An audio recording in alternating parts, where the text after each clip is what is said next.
Começamos pelo Brasil, é lá que está o primeiro convidado da noite.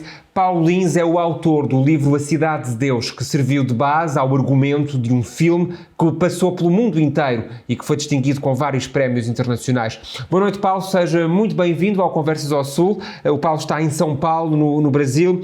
Sendo o Paulo um dos mais célebres escritores brasileiros, com esta Cidade de Deus, o bairro onde cresceu até aos 23 anos, começo por lhe perguntar, este bairro está melhor hoje ou está pior? Olha, eu acho que está muito pior. Na verdade, as pessoas envolvidas com a criminalidade, a idade é muito menor, tem muita criança envolvida, tem muita gente envolvida, criança de 12, 13, 14 anos. Os armamentos são muito mais poderosos, são armas vindas do mundo todo, o tráfico de armas é muito grande.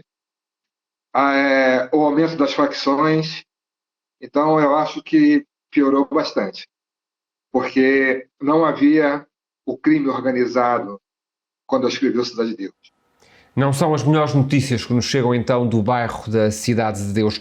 Pegando no título de outra obra, no livro Dois Amores, onde fala das raízes do samba e das raízes do Carnaval do Rio de Janeiro e como é que o amor pode proliferar apesar das desigualdades sociais, pegando nesta obra e olhando para os dias de hoje, esta pandemia global tem-nos mostrado que é o amor que move o homem. Eu acho que, na verdade, ao mesmo tempo que esse governo fascista, um governo de ultradireita, está no poder, as organizações, as pessoas estão te ajudando mais. As ONGs estão ajudando, as pessoas de bom coração estão se ajudando. Hoje, agora, por exemplo, na pandemia, está havendo muita gente que está fazendo distribuição de comida para os moradores de rua. Tem muita gente acolhendo os imigrantes que chegaram aqui, os refugiados que estão aqui no Brasil. Então, ao mesmo tempo que o poder central ele é um poder que só pensa em lucro, de ultradireita, só pensa no poder dos empresários, no lucro, e não vê a questão social, não vê a questão cultural, as pessoas em si estão se reunindo, estão fazendo, estão se ajudando. O Paulo fala-nos hoje da mega cidade de São Paulo, uma cidade com 12 milhões de habitantes. Como é que pode descrever a situação que está a acontecer por aí? Olha, a gente está muito desiludido. Criou um clima de ódio no Brasil, né? O Brasil está separado, um clima de ódio. Agora com a pandemia, está tudo parado, os artistas estão sem poder fazer nada, não tem mais palestra, não tem mais nada, tá tudo. É o que está acontecendo no mundo todo. Mas aqui, antes disso, antes mesmo de acontecer a pandemia, antes de acontecer essa doença que tomou conta do mundo, todo o processo que nós tínhamos conseguido de trabalhar a cultura, de trabalhar o ensino, de trabalhar a arte, foi aniquilado, foi voltado.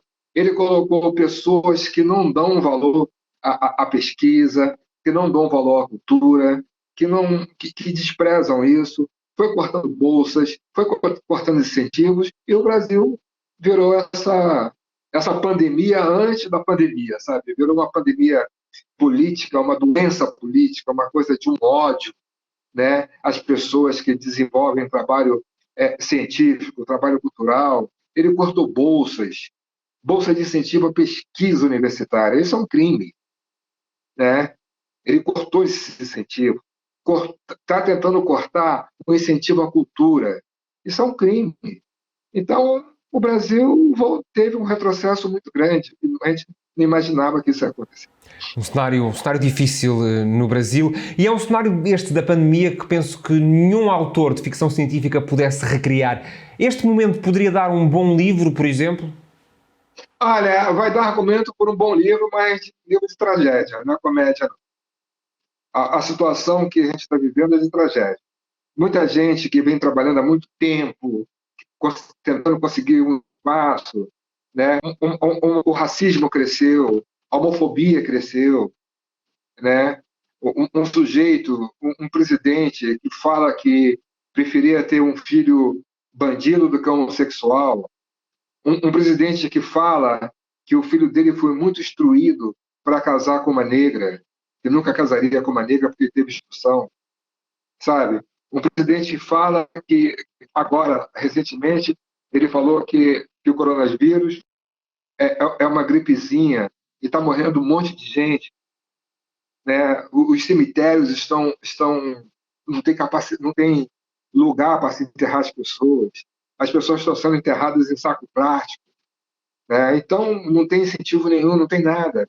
O Brasil, o Brasil é um retrocesso que voltou há 500 anos atrás. São notícias estranhas que nos chegam do Brasil. Muito obrigado, Paulo Lins, por ter estado esta noite no Conversas ao Sul e que vai daqui um voto para que tudo corra pelo melhor no Brasil. Muito obrigado. A gente precisa mesmo de incentivo, a gente precisa denunciar isso na imprensa internacional, a gente precisa falar disso porque realmente nós estamos no retrocesso muito grande. Muito obrigado, Paulo Lins. Uma boa noite.